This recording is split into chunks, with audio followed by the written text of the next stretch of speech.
Namasté mes beaux amis d'amour, prenez le temps de vous connecter avec moi. Pour ceux qui sont en direct, ça vous prend toujours, je crois, une petite minute ou deux pour recevoir les notifications. Pour ceux que j'apparais sur leur écran comme ça, sur leur fil d'actualité, mon nom est Martin Bilodeau. On est là pour partager un petit enseignement bouddhiste qui nous fait du bien au cœur, qui nous fait du bien à l'esprit, et une pratique de méditation pour transformer notre esprit. Et aujourd'hui, les sources d'attachement. Coucou!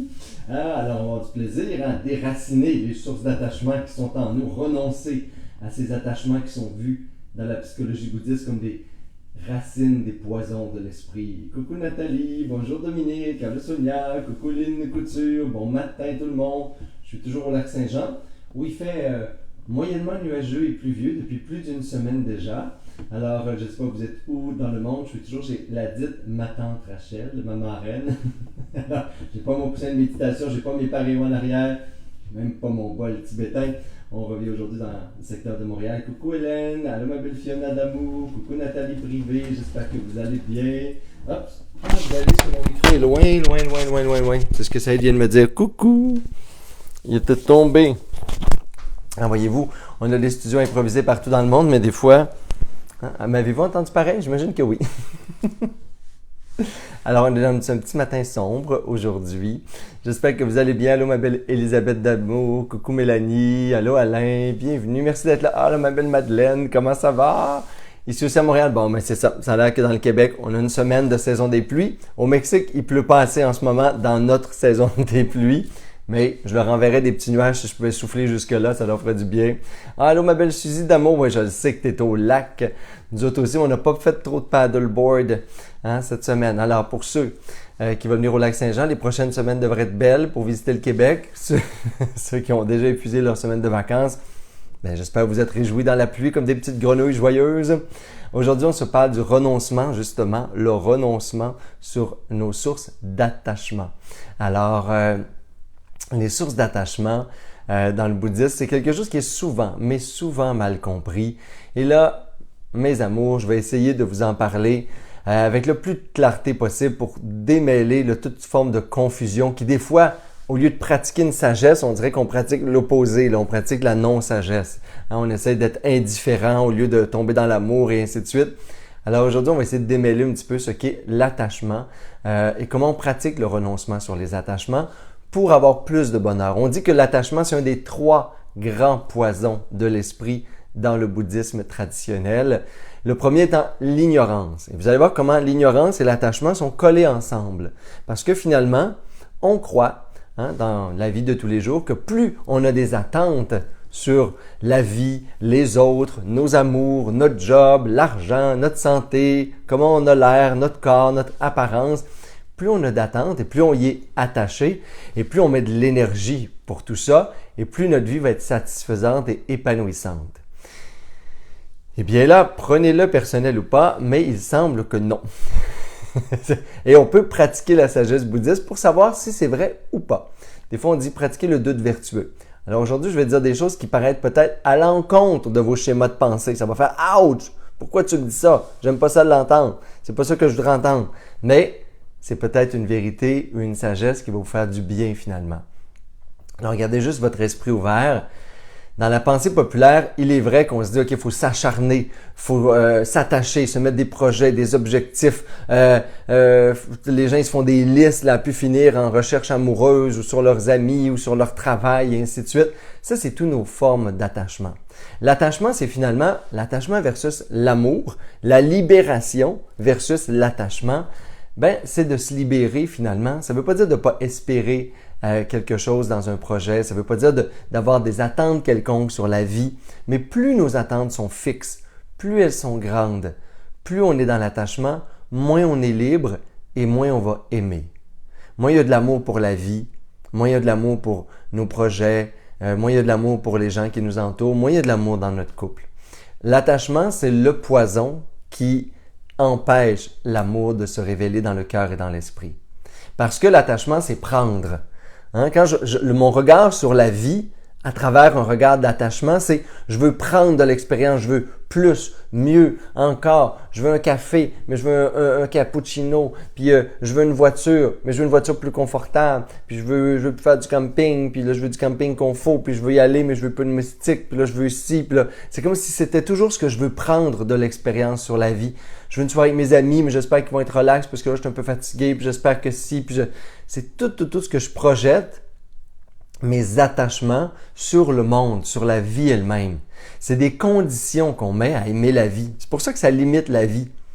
Hein? L'attachement, c'est toutes des sources de conditions que je mets avant de savourer l'existence, avant d'être heureux. C'est comme si, là, je vais être heureux dans mes vacances, il y a ça, il y a ça, il y a ça, il y a ça, il y a ça, plein de critères là. Il va faire beau, il va faire soleil, mais pas trop chaud, pas trop humide, l'air climatisé, mais pas trop bruyant. Il va y avoir du monde avec qui je vais avoir du plaisir, mais ce monde-là, ils vont se coucher aussi, puis ils vont se calmer quand moi aussi, je vais vouloir me coucher puis me calmer.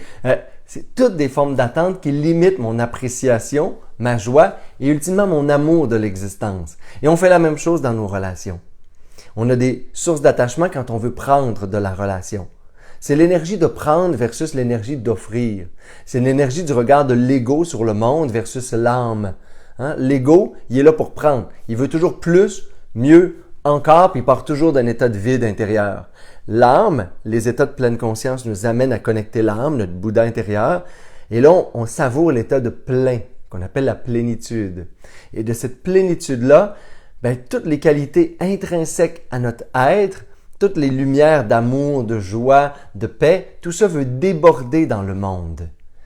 Fait que le problème, c'est que je me vis souvent dans mon état égotique, mon état déconnecté de ma source. On pourrait même dire notre source de divinité intérieure, là, mais notre source de pleine conscience, notre source de lumière, Bouddha, sagesse à l'intérieur de nous. Ça, quand on est déconnecté, tout ce qui reste, c'est un petit peu de vide, beaucoup de distractions et une déconnexion constante va amener ce sentiment-là de vide, de carence intérieure. C'est comme s'il manquait toujours quelque chose avant d'être heureux dans mon couple, avant d'être bien ou d'avoir les bons amis, avant de sentir que c'était les vacances. On cherche toujours le parfait. Vacances parfaites, métier parfait, vie parfaite, avant de s'en réjouir, avant d'avoir de la gratitude, avant de laisser en nous des qualités de cœur s'exprimer, se manifester. Ça, c'est l'attachement. Et lorsqu'on se libère de l'attachement, c'est comme on renonce. Et renoncer, des fois, on a l'impression que c'est défaitiste, que c'est faible, et même dans l'espèce de perversité de la pensée sur le pouvoir de l'intention, les gens ont l'impression que lorsque je me détache, lorsque je renonce à mes attachements, c'est comme si je disais à la vie, non, donne-moi pas le meilleur de la vie. Donne-moi pas ce qui va me faire du bien. Les gens ont peur de nommer finalement qu'ils renoncent à des sources d'attachement parce qu'ils pensent qu'ils contrôlent l'existence, puis ils pensent qu'ils contrôlent 8 milliards d'autres êtres humains, puis ils pensent qu'ils contrôlent la planète qui est comme un petit grain de sable dans un bouillon cosmique de grains de sable ou de petits grains lumineux dans une infinie d'univers. Mais nous, on a l'impression que moi, avec mes petites pensées dans ma tête, puis ma récitation de mes 3 volontés de la journée, je vais réussir à transformer le monde, influencer 8 milliards de personnes, puis créer l'effet papillon juste pour que ce qui arrive soit beau et bon pour moi. Moi, j'y crois moins à ça. Moi, je crois plus, puis c'est ma voix personnelle, je crois plus que s'il y a une chose que je maîtrise, ça doit être la chose qui est en moi, tu sais, qui est la plus proche. C'est ça que je dois être capable de contrôler, maîtriser, influencer le plus possible. Fait que renoncer à mes attachements, par la pratique du renoncement aux attachements, je me suis rendu compte, moi, que ça me soulage. Des attachements très petits comme très, très grands. Moi, de dire, peu importe ce qui arrive aujourd'hui, comme météo, justement, on va être heureux, on va avoir du fun, on va aller dehors, ça me fait du bien. Au lieu de dire, ouais, mais là, si t'espères ça, Martin, le beau journal, elle viendra pas. Je pense pas que j'influence beaucoup le cours des nuages. En tout cas, c'est pas mon intention dans la vie d'apprendre comment contrôler les nuages, puis de penser que je suis plus intelligent que la Terre-Mère, puis que l'esprit de la planète. Moi, je pense juste que sur mon esprit, je peux renoncer à mon attachement sur la météo, sur le fait d'être mouillé ou d'être sec. J'en ai déjà parlé quelques fois dans ma vie. Un jour, j'ai fait le renoncement d'être sec dans un été très pluvieux à Montréal, sur mon attachement à être sec. Il y a des attachements sur les autres, il y a des attachements sur notre job. Dès que je suis dans l'attachement, c'est pas dur, c'est que je suis en train de prendre. J'ai un regard égocentrique. Je me dis, hey, si ma job pourrait me valoriser moi, bon, au dépend de toutes les autres, là. Si je pouvais avoir toutes sortes de plaisirs dans la vie au détriment de la planète, de la pollution puis de l'exploitation des populations plus défavorisées dans le monde. Mais moi, là, si je pouvais changer de running shoe à toutes les années, my God, que je serais heureux. Puis ça, c'est une forme d'attachement puisque je conditionne mon bonheur sur cet élément-là. Et je vous le dis, on en a comme ça des milliers. On en a dans une journée des fois des centaines. Juste la façon dont votre véhicule part. Si votre véhicule partait pas, si vous aviez un petit mal dedans, on a des attachements même qu'on ne se nomme pas parce qu'on ne les voit pas tant qu'on contrôle l'extérieur. Et le jour où on ne contrôle plus l'extérieur, et c'est ce qui arrive des fois dans des séparations, des gros drames de vie, des expériences désagréables, une maladie, des limites des fois à notre corps. Et là, on se rend compte qu'on avait beaucoup d'attachements sur le corps. On ne se rend pas compte qu'on est attaché à notre petite silhouette de nos 20 ans que quand cette petite silhouette-là de nos 20 ans change de courbe et nous donne des nouveaux reliefs et les rides de notre visage apparaissent et ainsi de suite. Puis on fait comme « Oh, je pense que j'étais attaché à cette petite face-là toute cute, là, pas ridée, puis ce petit corps-là svelte. » Mais là, il se met à avoir de la résistance, du jugement, de la souffrance. Puis je vous le dis, se libérer des attachements, pour moi, et depuis 3000 ans sur la planète, dans toutes les traditions bouddhistes du monde, on enseigne que c'est un des chemins vers la libération intérieure. C'est un des chemins qui cesse de conditionner le bonheur, de conditionner l'amour, de conditionner la gratitude. Imaginez qu'on puisse être dans un état d'esprit constant où peu importe les circonstances extérieures, on est dans un état de félicité, d'amour et d'offrande pour le monde.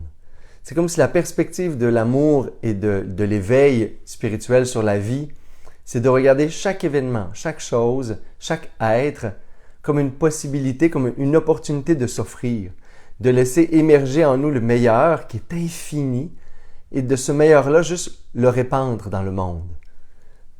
Mais on part d'un état de plein. Pour ça, il faut connaître l'état intérieur qu'on appelle la plénitude. Tout est déjà là.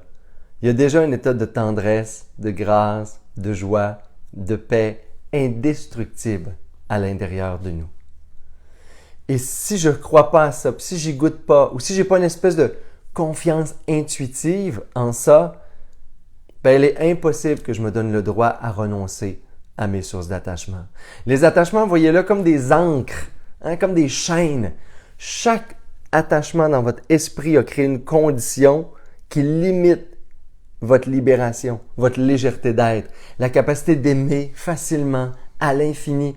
Vous le savez, dès que vous vous mettez à attendre de l'autre quelque chose, vous n'êtes plus dans offrir, vous n'êtes plus dans la joie, vous êtes dans le calcul, vous devenez calculateur, vous analysez, vous pensez, vous dosez votre joie, vous dosez votre gratitude, vous dosez votre amour, vous dosez ce que vous offrez à l'autre parce que aujourd'hui il n'a pas été fin, il n'a pas souri, il n'a pas fait le lit.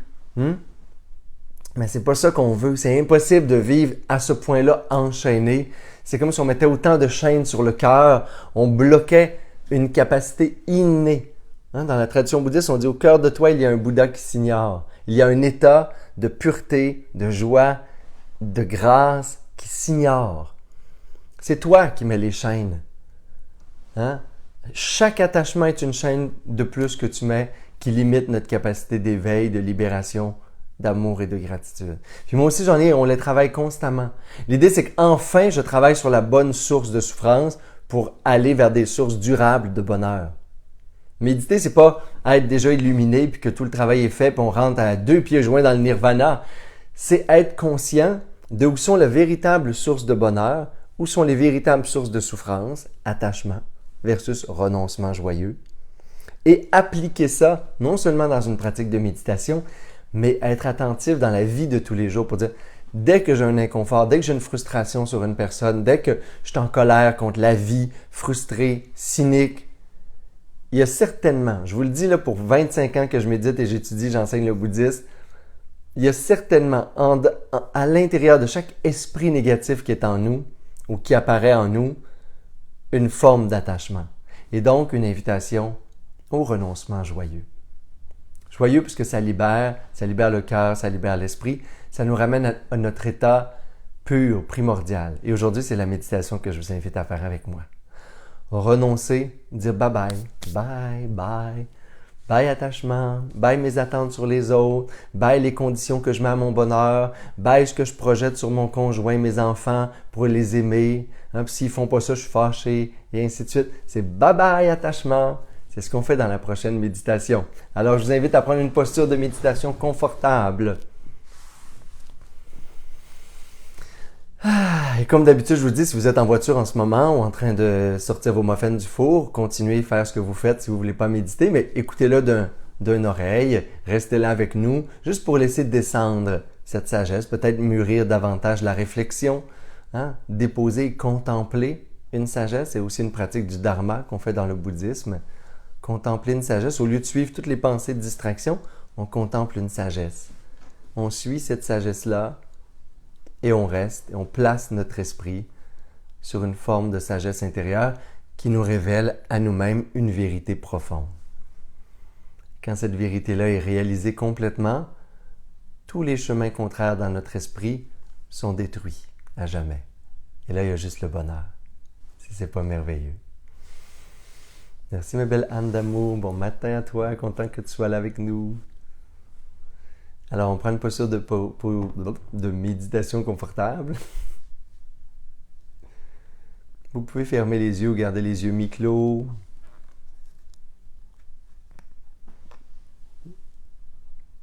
On peut prendre une ou deux respirations profondes au début. Je vais prendre une petite gorgée.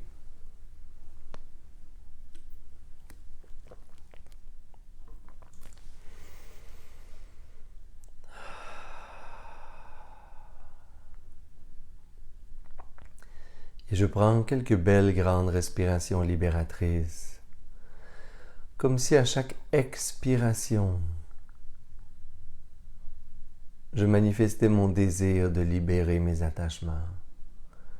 Tout ce qui est lourd, tout ce qui limite mon bonheur et mon amour pour le monde, pour la vie, pour moi-même.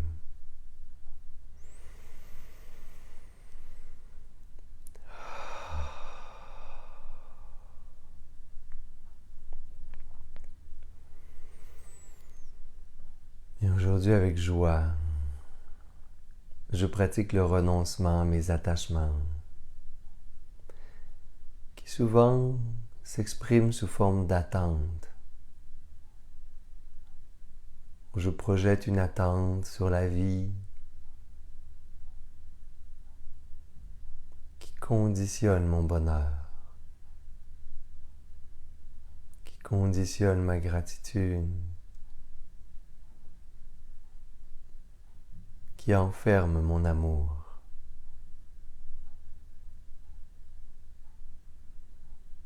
Aujourd'hui, je choisis de libérer. Aujourd'hui, je me libère.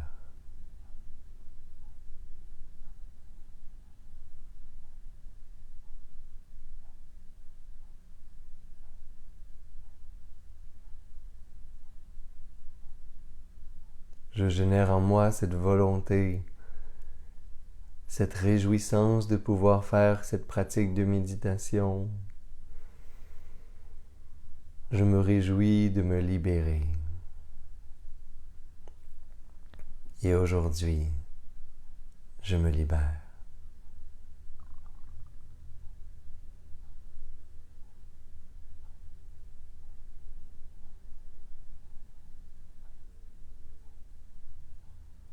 Plus je veux prendre,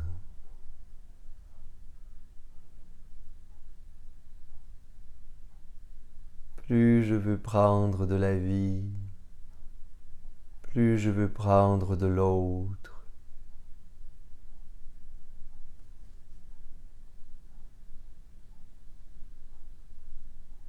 moins je libère en moi ce qui est beau et bon, plus je nourris l'état de manque, où je veux toujours mieux. Lorsque je crois avoir reçu quelque chose, au lieu de m'en réjouir, je voudrais plus. Je le voudrais meilleur. J'en voudrais encore.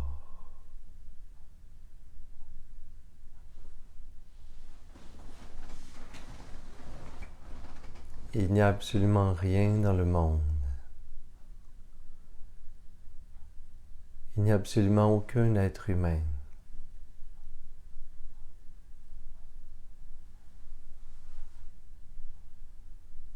qui peut combler ce qui est en moi, qui peut combler mon cœur.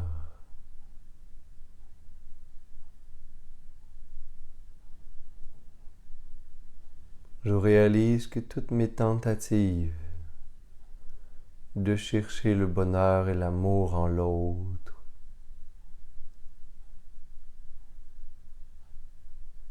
en la vie, dans mes relations, m'ont amené à de la déception, de la frustration, de la tristesse.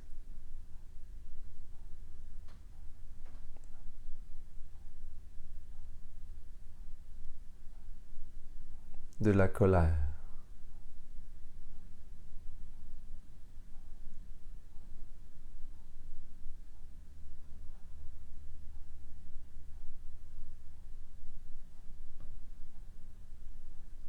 Et à chaque fois que je cherche en l'autre l'amour ou la joie ou la sécurité, ou en la vie ou mon travail, je crée un mensonge. Je suis à la poursuite d'une forme d'ignorance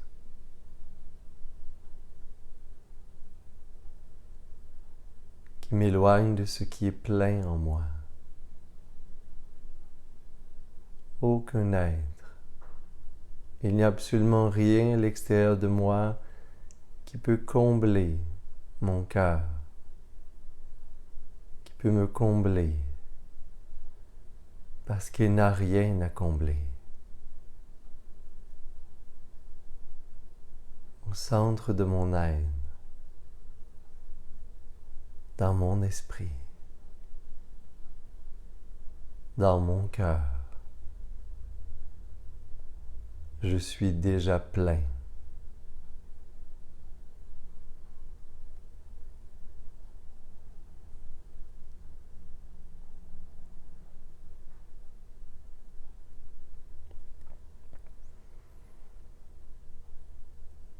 Et je sais que tout est là,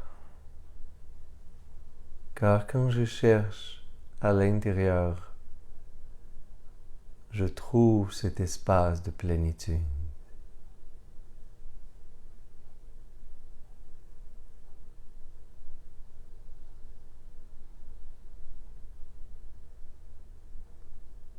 Dès que je renonce à mes attachements, dès que je me dépouille des distractions, de la confusion et du doute, dès que je suis dans le don, dans la compassion, dès que je m'offre à la vie, je libère en moi ce qui est plein, un plein d'amour, un plein de bienveillance. Je suis plein de joie, plein de lumière, plein de courage et de force. Je suis plein de sagesse. Je peux imaginer cet état de plénitude comme une lumière intérieure qui est toujours présente au cœur, ou un Bouddha au centre de ma poitrine. Il n'y a rien à combler en moi. Il n'y a jamais eu de vide. Ce n'était qu'un mensonge, qu'une illusion, qu'une forme d'ignorance.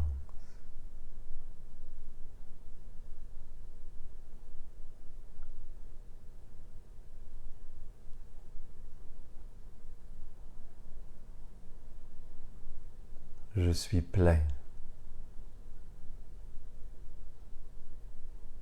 Je renonce à toute forme d'attachement sur le monde extérieur.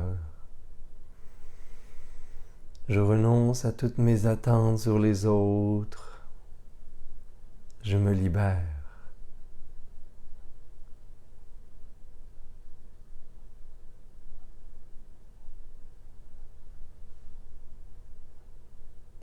Et en me libérant de mes attachements,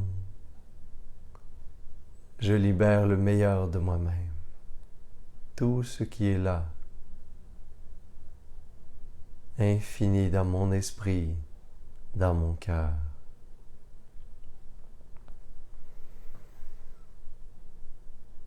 Je libère ma joie de vivre.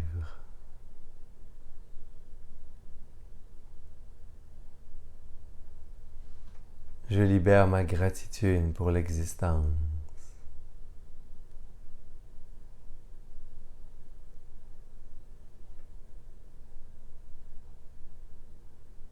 Je libère ma compassion pour les êtres qui souffrent et tous les autres qui m'entourent.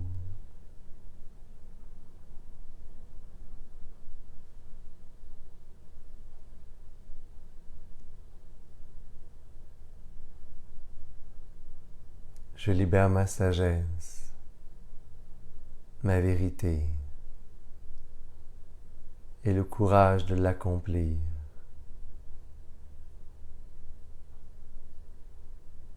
Je suis déjà plein. Il n'y a rien à combler. Je n'ai rien à attendre, rien à recevoir.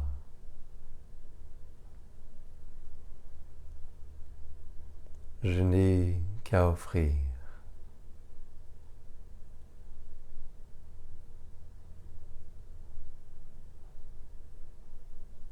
Mettre ma plénitude au service de l'humanité, au service de la vie, de l'amour.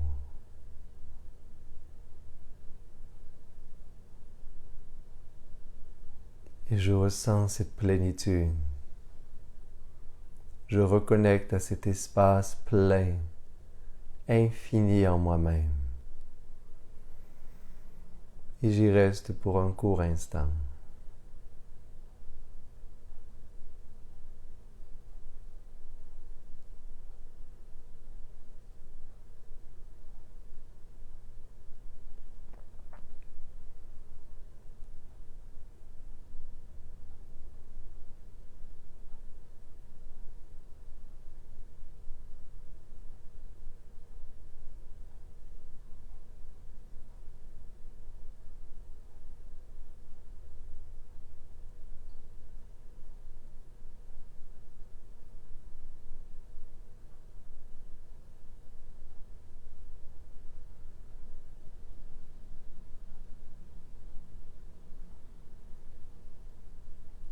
Je renonce à toute forme d'attachement, à cette ignorance qui me pousse sans arrêt à chercher à l'extérieur le bonheur et l'amour, qui génère en moi frustration et tristesse et colère. Je renonce à tous mes attachements et je prends refuge dans la plénitude de mon cœur.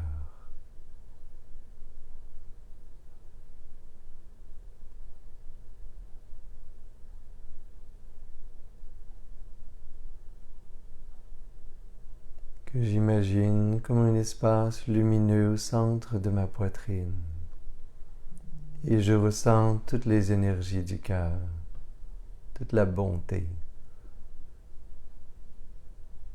toute la joie.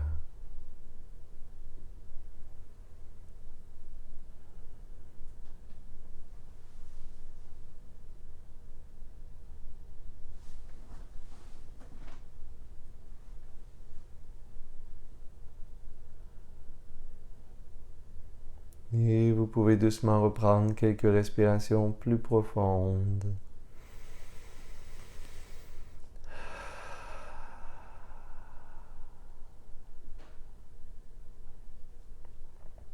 Amenez les mains en namasté avec un beau sourire aux lèvres.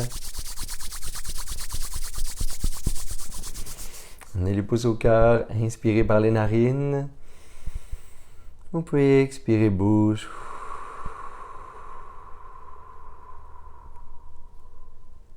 Et inspirez pour le hum.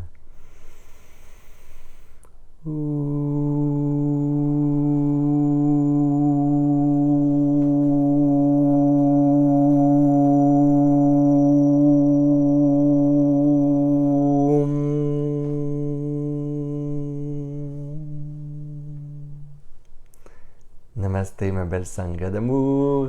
Namasté à tous ceux qui se sont joints à nous, peut-être pour une première fois. Si c'est le cas, vous pouvez nous laisser des petits commentaires. Comment vous avez trouvé la pratique, les enseignements. J'espère que ça vous fait du bien. C'est mon bonheur tous les samedis de vous partager ce brin de sagesse bouddhiste, comme si on avait des petits bouddhas qui venaient autour de nous le samedi pour commencer ou continuer la semaine.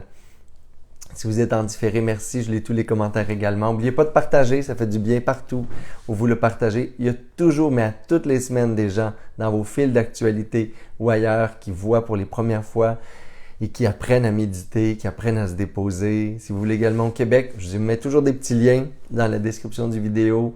J'ai la chance de passer des fins de semaine et même des semaines extraordinaires à enseigner, à partager, à se déposer. Si votre âme là, a soif de sagesse et de beauté, de nourriture pour le cœur, alors c'est là cet été, vous pouvez aller regarder dans mon calendrier des belles retraites, des espaces de méditation et d'enseignement qui s'en viennent au mois d'août, même en juillet, je pense qu'il reste de la place pour méditation active, sagesse bouddhiste. En tout cas, au plaisir de vous voir bientôt.